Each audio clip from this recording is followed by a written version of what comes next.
Life as We Know It with Tom Walton.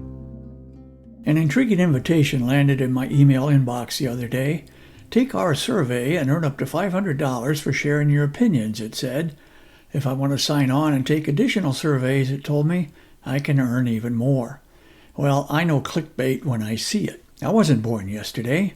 In fact, I was born so many yesterdays ago, I'd need a calculator to add them up. Regardless, as a public service to those loyal listeners who might be tempted themselves to play along, I clicked on the survey's first question. Did you vote for Joe Biden? Yes or no? I clicked. Are you happy with Joe Biden? I clicked. Will you vote in the next election? I clicked.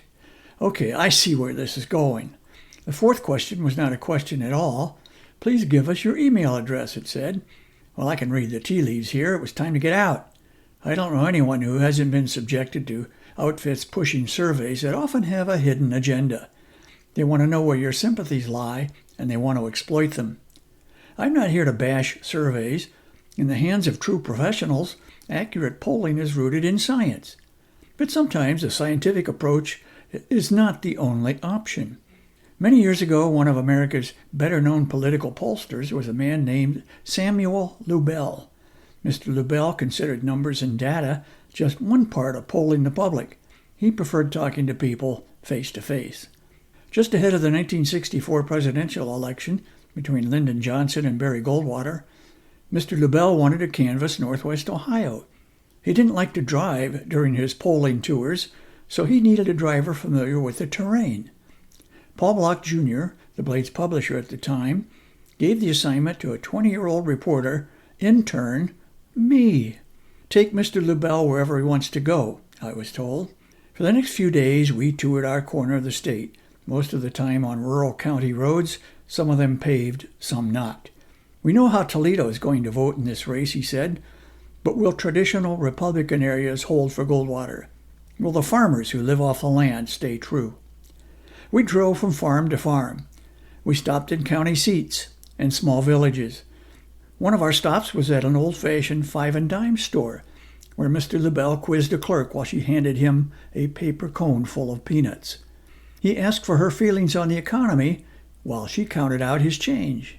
If we drove past a farmhouse that intrigued him, we'd turn around and stop.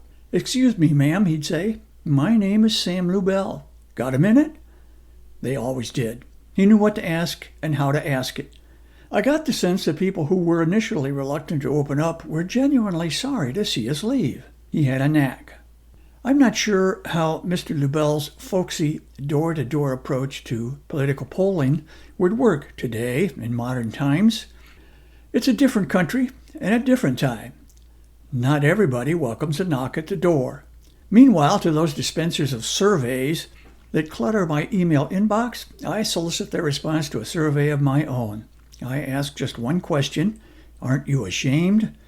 Please answer on a scale of 1 to 10, with 1 being, no, not at all, and 10 being, even our own families don't like us. Life as We Know It is written and hosted by Tom Walton and is a production of WGTE Public Media. Life as We Know It with Tom Walton can be heard on WGTE FM 91 every Monday afternoon during All Things Considered at 5:44 p.m. Or hear past episodes at wgte.org/life.